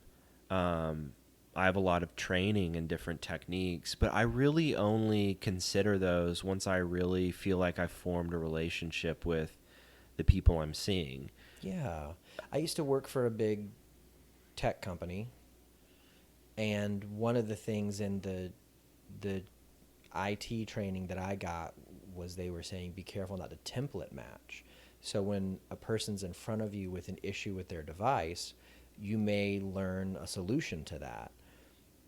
When you see your next customer at the beginning, if it seems like the symptoms are the same, don't jump straight to that solution that you already had. Take the time to listen and engage with them, because it could be when you get a couple of sentences down the road, there's a variable that wasn't a part of the first one. Right. That will lead you to consider something different. Yeah. And what's funny is I still do it all the time, though. Yeah. You know what I mean? Yeah. I like inevitably do that. I think because our minds love templates. Yeah. So I see a client, I'm like, oh, I know this one. And it's funny, I do it every time. And then I get to know the client, I'm like, oh, wow, I'm blown away by how dynamic and complex this person is. And how usually, I mean, if I'm being honest, like a couple months into seeing a client, where I was 2 months ago to where I am today in terms of the direction we might go together is completely different most of the time. Yeah.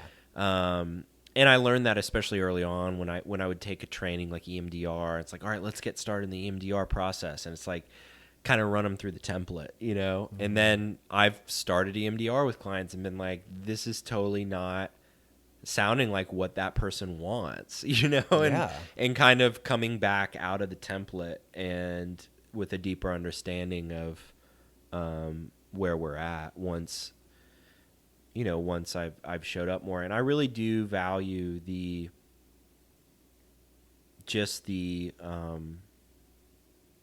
I don't know, to be honest, again, it's cliche. It's just like, I don't really know anything special. Like therapy isn't anything intellectual to me. It's about feeling, it's about presence, and it's about support. I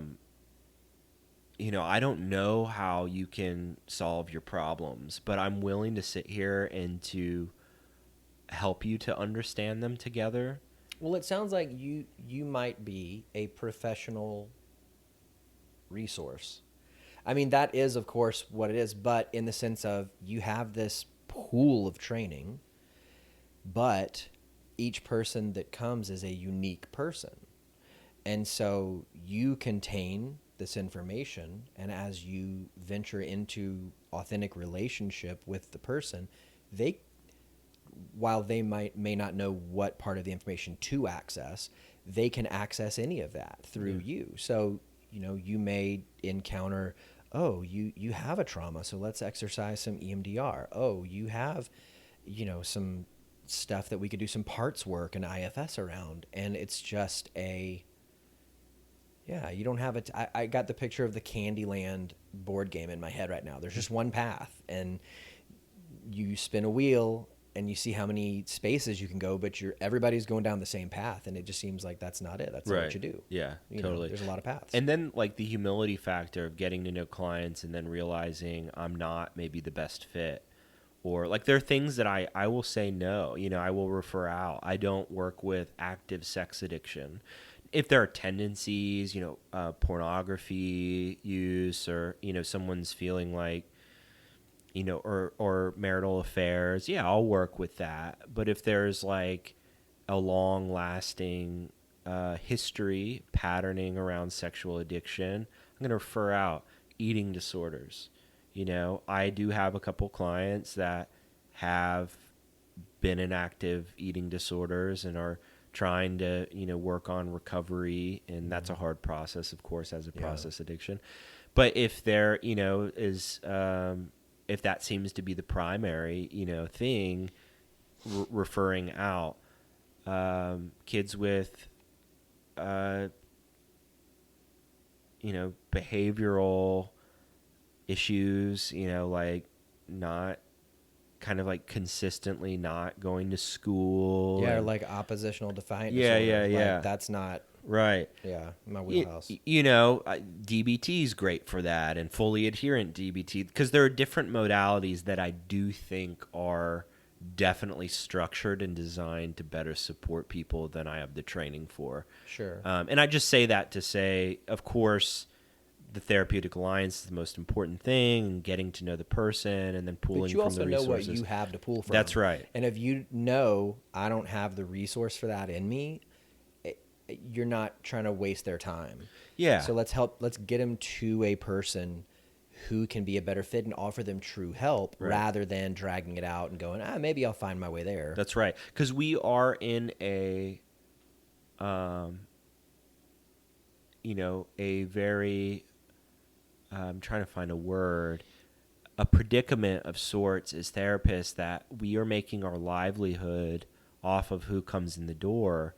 And so having the integrity to say no or to refer out at any point throughout the relationship is a must. And, you know, I've had clients that have had chronic pain or, you know, issues that come up that I need to do some research and find some resources, and to say, hey, you know, if your money is stuck between coming here every week and going to a non-narcotic pain management clinic or the Osher Center, or, you know, wherever, let's come up with a plan together to where you can still see me and you can go there, you know, or finding you a free clinic or whatever it may be. Therapist as case manager, I think, not in the social work profession as much, but in the counseling profession as a whole, is very undervalued. And I think really what a lot of fucking people need, excuse my language there, was my one cuss word.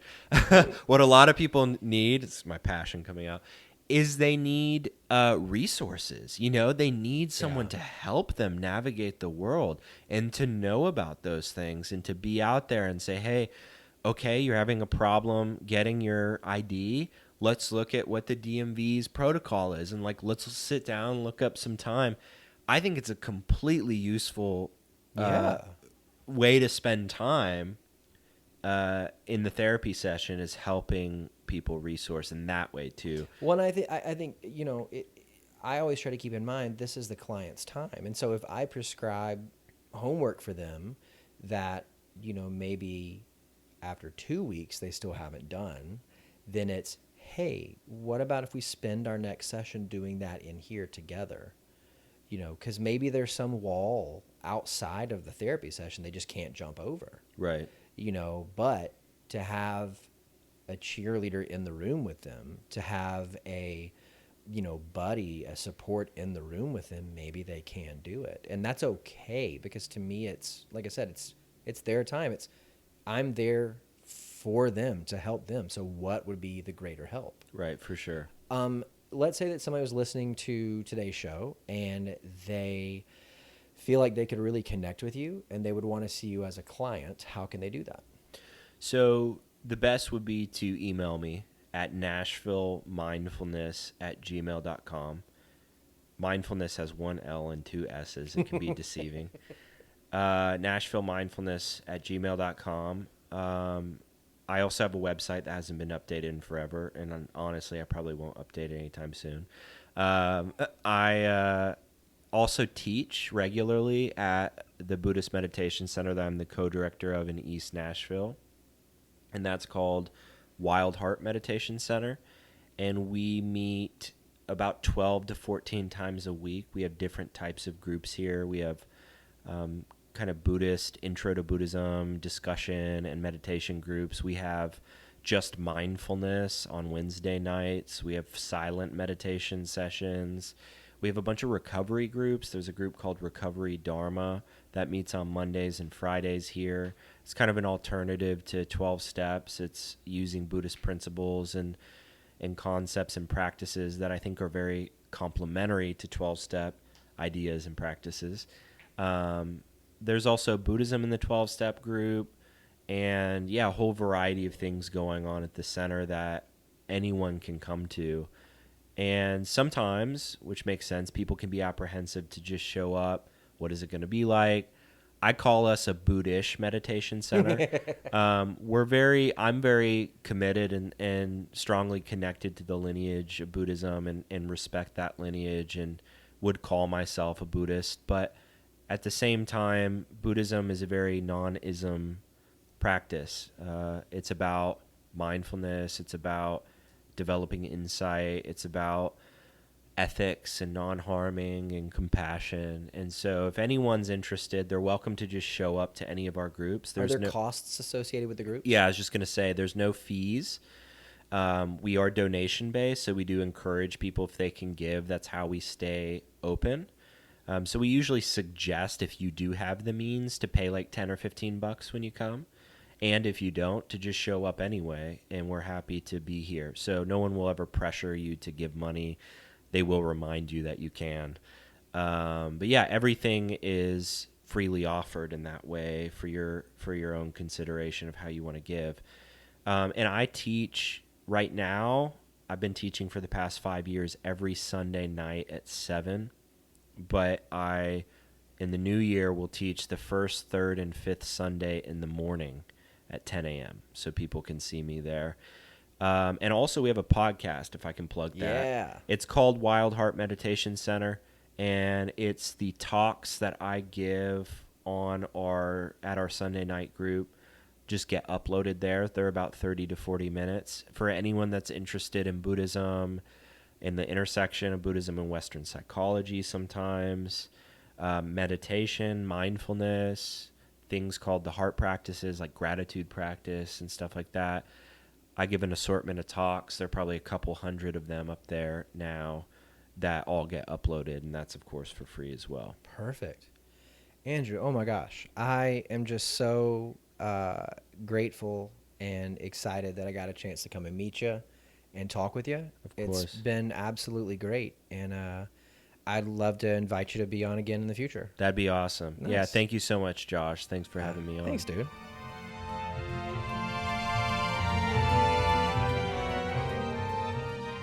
Hey, everybody.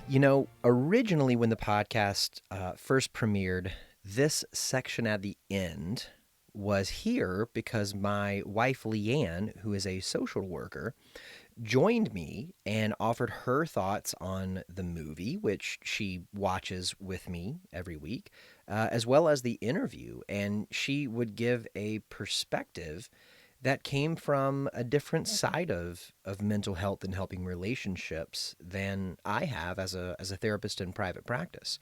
But with Leanne stepping back from the podcast, I don't really know what this part's going to be yet. I'm going to kind of find out as we continue to move forward with it. I do know that it's not going to be as long as it once was, this section. I think what it might become is a place where if there are some things from the interview that I want to kind of especially go back and highlight, or maybe, I have had a change of heart, or I've learned some things that I didn't know in the interview and I want to bring those to the forefront, this could be a place that happens in. With this particular episode with Andrew, I have nothing to add to what he said, I just enjoyed my time with him so much and enjoyed the conversation, and really and truly just felt a kinship with him. And I really hope that, moving forward, I can get to know him better, because I think the perspective that he brought was so refreshing and so engaging. And it's something that I, clinically, professionally, and personally would love to continue to learn from. I do want to encourage that if you're in the Middle Tennessee area and you practice mindfulness, you practice meditation, you want to learn some more about Wild Heart Meditation Center, I want to encourage you to check out their website and potentially to go and take some of the classes that they offer. A great way to learn more about that is to look at the show notes from each podcast episode that comes out. So if you're in the Apple podcast app, if you have the episode up and if you just swipe up, the episode notes will appear below the volume control. And so if you do that on this episode here, you'll see kind of a brief bio on Andrew. You'll see time codes in case you want to skip around in the episode.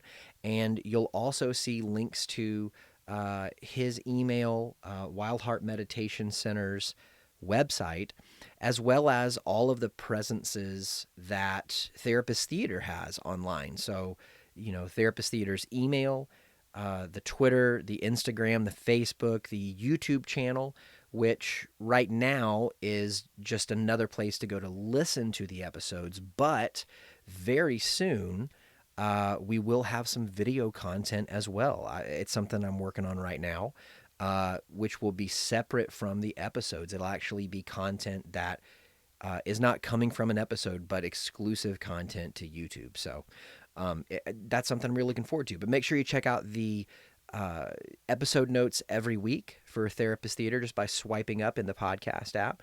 And as we begin the new year, as we're now in 2020, what I'd love to ask is to maybe give me some feedback on what you're hearing. So let me hear, what did you think about the episode? What did you think about some of the things that Andrew and I talked about? Check out those social links as well as the email in the show notes. That's how you can bounce back. So let me know what you thought about the episode.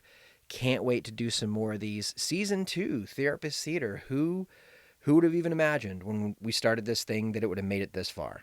Let's go ahead and raise the lights, lower the curtain, and say that for this week in Season 2, the theater is closed.